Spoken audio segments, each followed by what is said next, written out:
So here's a short video about how to look after your nose in those early weeks after your rhinoplasty. So after your surgery, you've got your splint over your nose, there'll be some steri strips, you'll have a few stitches here between your nostrils, and your incisions are inside the nostrils.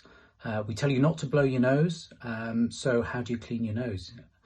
So what you need is some Vaseline or other proprietary petroleum jelly and some Q-tips. I'm going to show you how to do that.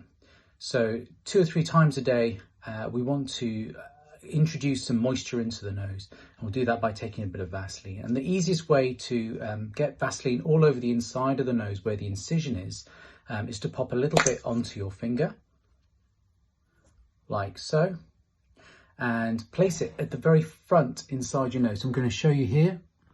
I'm going to put that Vaseline right up in the front, so just in that corner there.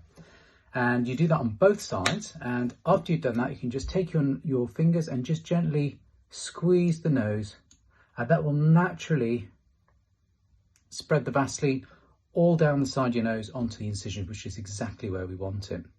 If you do that 3 or 4 times a day, you also want to put some Vaseline across where your sutures are. Then that way you'll keep the area nice and moist. It'll stop the buildup of crusts and that nasty sensation of really want to pick at your nose.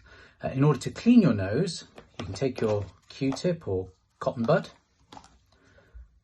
and just place it inside the nose and gently sweep it around and bring it out. And there you'll have some bloody, mucousy, nasty, horrible, gungy stuff, and you can have a lot of fun taking that out yourself. You won't do any damage to your nose unless I instruct you otherwise, by gently pressing the tip like so, or running the cotton bud inside the nose. You obviously don't want to put the cotton bud deep inside. After a week, your splint will come off, your sutures will be out, things will start to feel a lot better, and by the end of 2 weeks, you can then start blowing your nose as normal. I hope you found that useful. Thank you for listening.